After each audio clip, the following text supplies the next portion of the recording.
Assalamualaikum dear students. Last time we have seen with the VBT valence bond theory. Today what we are going to see with the next theory, that is CFT. Okay, the question arises why we need to shift on the another theory as we initially have the VBT. VBT होने के बावजूद हमें CFT को क्यों account करना पड़ रहा है? The reason behind it, VBT is not giving you the clear idea कहाँ पे pairing होगा, कहाँ पे unpairing होगा. So you cannot go for finding out it clearly over there. So there are the drawbacks and the limitations of the VBT. In that reason, we are starting with another theory which is known as CFT. What is CFT? Crystal field theory. So dear students, if we talk about the crystal field theory, let me tell you first of all, when we talked about the hybridization, जब हमने hybridization की बात की थी, you know, we were having the different kind of the orbitals. We are having the orbitals which were overlapping. So here we are able to see the set of the degenerate orbitals. What do we mean by set of the degenerate orbitals? एक ऐसा particular level जहाँ पे energy level same हो. I have written it below. Similar energy. The set of the degenerate orbitals आप class 11 में भी पढ़ चुके हो, जिसको कहा जाता है the same energy level. Okay. When we go for having the electrons, we know we are filling the electrons in the orbitals. When the electrons are being filled over here, they go for jumping to the one state more. वो एक state और पास करते हैं जहाँ पर rich होने के बाद they are splitting into the various orbitals over here. So dear student, as we go for having the set of degenerate orbitals, one more set of the orbitals will be formed, and let me tell you that is also going to have the same energy level. So electrons will be filled in this particular orbitals over here. Next to this, the electrons can be distributed into two parts. यहाँ पर electrons दो part में distribute होने वाले हैं. That is Eg and T2g. Dear student, this is very new for you. What is the meaning of Eg and what is the meaning of T2g? ये क्या है? एक एनर्जी लेवल है. एक एनर्जी लेवल जो हाई है, एक energy level जो लो है. Which is low and which is high? Eg जो ऊपर वाला है, that is your high energy level. Electron कब जाएंगे उसमें, कब नहीं जाएंगे, that is we are going to see. Secondly, we go for having T2g. T2g is your low energy level. तो इलेक्ट्रॉन कब किस में जाएगा? This is what we are going to discuss in our today's video, and we are going to know that यहाँ पे जो Eg है उसमें आपका ऑर्बिटल है dx square minus y square and dz square. This is the orientation you know. Next we go for having dxy, dyz and dxz. This is also the orientations of your particular d orbitals. We know we go for having on the axis and on the diagonals also. So that is particular the orbitals over here. Dear student, according to the Berry center rule. What is Berry center? ये जो दो आप levels देख रहे हो, energy levels, high energy level and low energy level, इन दोनों का जितना गैपिंग है उसके बीच का लेवल उसको कहा जाता है BC, that is Berry center. So according to the Berry center, total splitting of the energy remains the same. कहने का मतलब ये है कि आपका जो T2g है, Eg है, उसका जो स्प्लिटिंग होगा वो स्प्लिटिंग टोटल आपकी जितनी एनर्जी है उसके हिसाब से ही होगा. Sometimes it is having some side more and some side less. Next to this, when it is splitting you go for having two orbitals upside and three orbitals downside. जो two orbitals upside है उसको बुलाएंगे Eg और जो three orbitals downside है उसको बुलाएंगे हम T2g. ओके, पहले वाले का जो रेशियो आ रहा है दैट इज 2/5 डेल्टा जीरो मतलब कि वो उसका जो एनर्जी है वो बता रहा है. Next 3/5 delta zero. So when we go for adding, जब हम इसको ऐड करेंगे 3/5 delta plus 2/5 delta, it should be equal to 1. Unity, जिसको हम यूनिटी भी कहते हैं, you know. So when we go for having the overall distance over here, that should be 1. हाँ, कभी कभी ऊपर का डिस्टेंस कम, नीचे का ज्यादा, ये हो सकता है. ये किसके बेसिस पे होगा? स्प्लिटिंग के बेसिस पे होगा. ठीक है, स्प्लिटिंग कैसी होगी, ज्यादा होगी, कम होगी, ये किस पे डिपेंड करेगा? डियर स्टूडेंट, ये मेन थिंग है.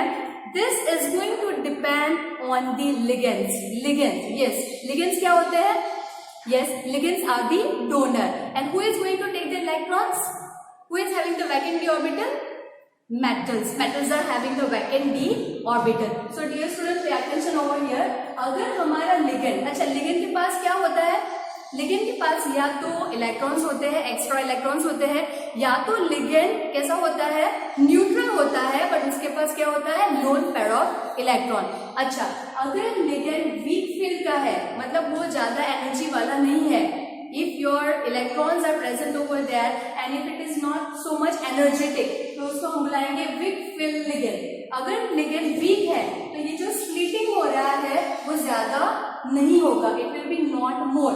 और अगर आपका ligand strong है, strong filled ligand, the splitting will be more, मतलब कि ये जो distance है वो बढ़ेगा, it will be more। So here I have shown the very less space between the Eg and T2G, और इसको कहते हैं less splitting।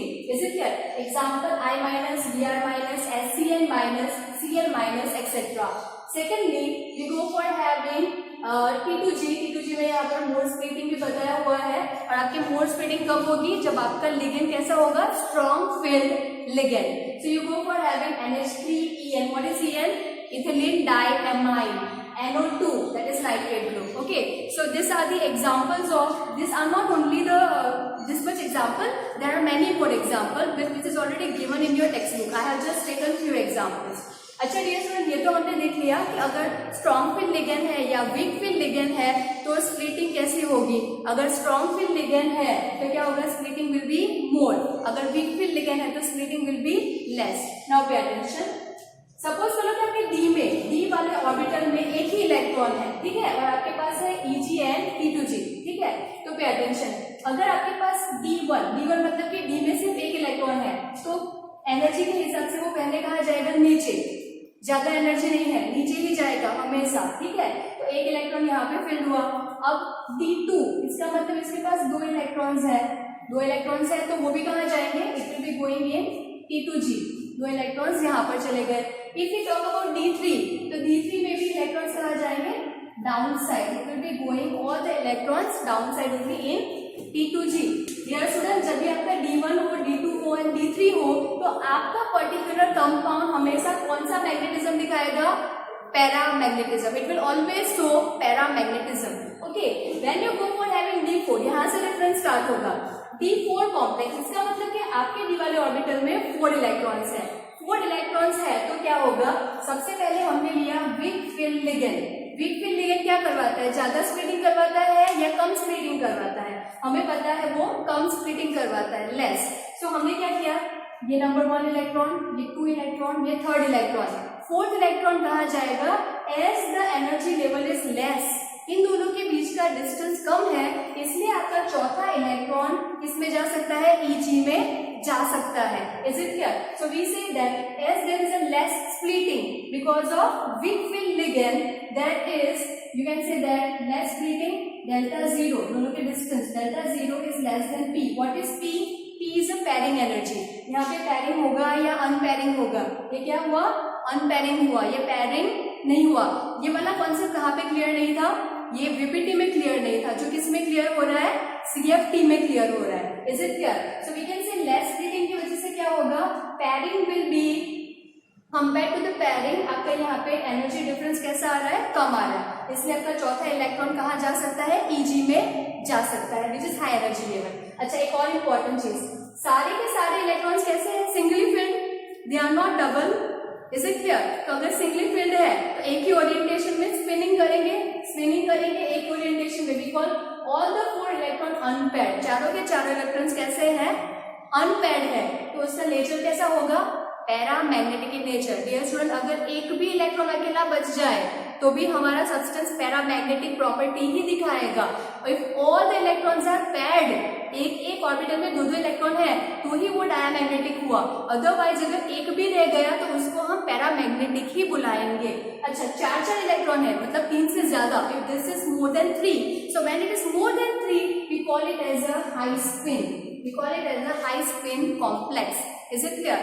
सेकंड, अगर हमने सेम एग्जांपल लिया D4, 4 इलेक्ट्रॉन अगेन, ठीक है, स्ट्रॉन्ग फील्ड लिगेंड। अच्छा, स्ट्रॉन्ग फील्ड लिगेंड क्या करवाएगा, ज्यादा स्प्लिटिंग करवाएगा, it will be doing more splitting over here. So हम क्या करेंगे, नंबर 1 2 3 इलेक्ट्रॉन हमने फिल कर दिए। अब 4था इलेक्ट्रॉन एज यहाँ पर एनर्जी गैप बहुत ज्यादा है, डेल्टा 0 बहुत ही ज्यादा है कंपेयर टू द पैरिंग, तो क्या होगा यहाँ पर हमारा इलेक्ट्रॉन ऊपर नहीं जाएगा and it will be going in the first orbit. चौथा इलेक्ट्रॉन नीचे ही चला जाएगा, उसके पास इतनी एनर्जी नहीं है कि वो ऊपर जा सके, क्योंकि यहाँ पे Eg एंड T2g के बीच में डिफरेंस बहुत ही ज्यादा है। Is it clear? So your electron will be going into the down. अच्छा, एक पर्टिकुलर ऑर्बिट में 2 इलेक्ट्रॉन्स पेयर हो गए, पर दूसरे 2 कैसे हैं? अनपेयर। अनपेयर मैंने कहा था एक भी इलेक्ट्रॉन अगर अनपेयर रह जाए तो what will be the nature? Paramagnetic. Is it clear? So it is going to again show the paramagnetic. But यहाँ पर कितने इलेक्ट्रॉन्स ऐसे हैं जो सिंगली पेयर्ड है? ओनली 2, और 2 मतलब 3 से लेस हुए, so it is having a low spin complex. It is having a low spin complex. Dear students, again I am repeating कि आपका जो है डिजनरेट ऑर्बिटल से एनर्जी लेवल पे गेन करता है। एनर्जी लेवल के बाद उसमें इलेक्ट्रॉन डिस्ट्रीब्यूट होते हैं according to Eg and T2g। ये जो ओवरऑल है वो आपका delta zero and delta zero आपका जो आ रहा है वो पेयरिंग से ज्यादा है या पेयरिंग से कम है, उस पर डिपेंड करेगा। And you can come to know whether the complex will be going the electron over there in Eg और नॉट। सो आपको सिर्फ सबसे ज्यादा इंपॉर्टेंट क्या याद रखना है? स्ट्रॉन्ग फील्ड लिगेंड और वीक फील्ड लिगेंड। अच्छा, एक very important thing over here, water, H2O। H2O जो है कुछ कुछ जगह पर गिवन है it is strong field ligand, जहां पर कुछ कुछ जगह पर ये बताया गया है it is a weak field ligand. So water कभी कभी आपको थोड़ा बहुत कंफ्यूज कर सकता है and it can make a little bit problem over there, but generally हम उसे वीक फील्ड लिगेंड ही कहते हैं। We are taking it as a weak field ligand certainly. So this is the example, this is a clear explanation how we are going to do the crystal field theory. ये crystal field theory की theory है। Now we are going to take the example.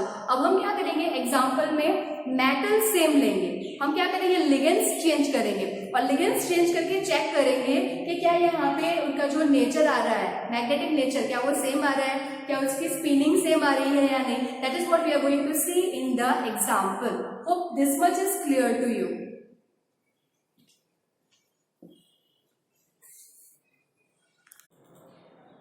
Okay, dear students, as I told you that what we are going to do now, we are going to take the metal same and we are going to change the ligands. So first example, we have taken FeCN6. What will be the name? I have told you that you have to write down the first of all what you have to write down? The ligand. How many times we have the CN? 6 times. So we call it as a hexacyanoferrate. Okay, iron को ferrate हम ferrate भी बुलाते हैं। कितना charge है? +3 charge. Okay, what is the atomic number of iron? 26। Okay, so we go for having electronic configuration 4s2 3d5। यहाँ पे argon जो हम ब्रैकेट में लिखते हैं वो हमने नहीं लिखा है because I have already explain you that one. Okay, now we go for having Fe3+ in the state. Fe अगर 3+ के स्टेट में है तो 4s में से 2 इलेक्ट्रॉन जाएंगे, 5 में से 1 इलेक्ट्रॉन जाएगा। So it is going to have 3d5। Okay, D5 complex. Now D5 complex में 5 इलेक्ट्रॉन है, हमारे पास है T2g and we are having Eg। अब इलेक्ट्रॉन कैसे स्प्लिट होंगे यहाँ पर? तो हमें क्या चेक करना पड़ेगा? Cn कैसा लिगेंड है? Cn is a strong field ligand. अगर स्ट्रॉन्ग फील्ड लिगेंड हो तो स्प्लिटिंग ज्यादा होगी या कम होगी? Splitting will be more splitting की वजह से क्या होगा? 1 2 3 इलेक्ट्रॉन चले गए, 4th इलेक्ट्रॉन ऊपर जंप नहीं कर पाएगा। 4th and 5th this electron will be present over here. So dear student, you can see that there is one electron which is unpaired. मैंने कहा था एक भी इलेक्ट्रॉन अगर अनपेयर रह जाए तो हम उसे क्या बुलाएंगे? We will call it as a paramagnetic. Is it clear? So we go for having paramagnetic nature. One electron is unpaired and as there is only one electron, it will be called as a low spin. It is called as a low spin. Second example, FeH2O। yes, electronic configuration same रहेगा, electronic configuration Fe का same ही रहेगा, which will be Fe3+ in the state 4s0 3d5। 3d5 complex है। Water कैसा है? Week field ligand क्या करवाता है? Week field ligand ज्यादा स्प्लिटिंग नहीं करवाता है। Is it clear? तो क्या होगा? 1 2 3 3 इलेक्ट्रॉन तो पहले ही लोअर ऑर्बिटल में चले जाएंगे, दैट इज योर T2g में चले जाएंगे। ठीक है, फिर क्या होगा? यहाँ पे एनर्जी लेवल कम है क्योंकि ज्यादा स्प्लिटिंग नहीं हुआ, तो इलेक्ट्रॉन किस में जा सकते हैं? Eg में जा सकते हैं। That will be 1 electron over here and 1 electron over here. अच्छा, ये सर 5 इलेक्ट्रॉन कैसे है? अनपेयर्ड। तो what we can go for writing? Highly paramagnetic. It is highly paramagnetic and also it is called high spin complex, क्योंकि पांचों के पांचों electron कैसे है? स्पिनिंग कर रहे हैं totally with speed, so we will call it as a high spin complex. One more example to make it clear. Cobalt हमने लिए हैं 2 एग्जांपल. कोबाल्ट के साथ एक बार लिया है हमने फ्लोरीन, एक बार लिया है हमने एमोनिया. अच्छा, fluorine is a weak field ligand जबकि ammonia is a strong field ligand. So dear student, cobalt का एटॉमिक नंबर होता है 27. So electronic configuration 4s2 3d7. अच्छा, यहाँ से 3 इलेक्ट्रॉन निकालने हैं तो 4s में से 2 इलेक्ट्रॉन जाएंगे और 3d7 में से 1 इलेक्ट्रॉन जाएगा. इसका मतलब कि आपका कॉम्प्लेक्स कैसा बनेगा? d6 complex. d6 complex. अच्छा, weak field ligand, weak field ligand है तो क्या होगा? स्प्लिटिंग कम होगा. स्प्लिटिंग कम होगा तो क्या होगा? 1 2 3 इलेक्ट्रॉन यहाँ पर आए. Dear student, 4th electron will be over here. 4 5. अब कोई स्पेस नहीं बची तो 6 वाला इलेक्ट्रॉन क्या करेगा? नीचे जाएगा. Is it clear? Now pay attention. एक ही जो है वो पेयर्ड है, बाकी के चारों चार कैसे हैं? अनपेयर्ड है. 4 electrons are unpaired, so it is called paramagnetic in nature and it is also high spin. क्यों? क्योंकि ये 3 से ज्यादा इलेक्ट्रॉन सिंगल है. 3 से ज्यादा इलेक्ट्रॉन अगर सिंगल हो तो it is a high spin और 3 से कम हो तो it is a low spin. Okay, cobalt with amide, hexa amino cobalt. Hexa amino cobalt वो एक्वा था. Is it aqua? वाटर वाला जो था Fe के साथ वो एक्वा था. यहाँ पे फ्लोरिडो, हेक्सा फ्लोरिडो कोबाल्ट. वैसे ही यहाँ पर हेक्सा एमिनो कोबाल्ट. ओके, यहाँ पे भी कोबाल्ट का स्टेट कैसा है? +3 is oxidation state. Electronic configuration कैसा रहेगा? Same 4s0 3d6. Now pay attention. Ammonia कैसा है? Ammonia is a strong field ligand. अगर स्ट्रॉन्ग फिल लिगेंड है तो स्प्लिटिंग ज्यादा करवाएगा. स्प्लिटिंग ज्यादा करवाएगा तो इलेक्ट्रॉन्स कहाँ जाएंगे? 1 2 3. ऊपर जाने की कैपेसिटी तो है नहीं तो इलेक्ट्रॉन नीचे ही रहेंगे. 4 5 and 6. So dear students, all the electrons are present over there and which are completely paired. So we will call it as a diamagnetic. We will call. अच्छा, यहाँ पे स्पिनिंग क्यों नहीं लिखनी है? क्योंकि जितना एक का ओरिएंटेशन है पॉजिटिव में उतना ही दूसरे का ओरिएंटेशन है नेगेटिव में, which cancels the effect of each other.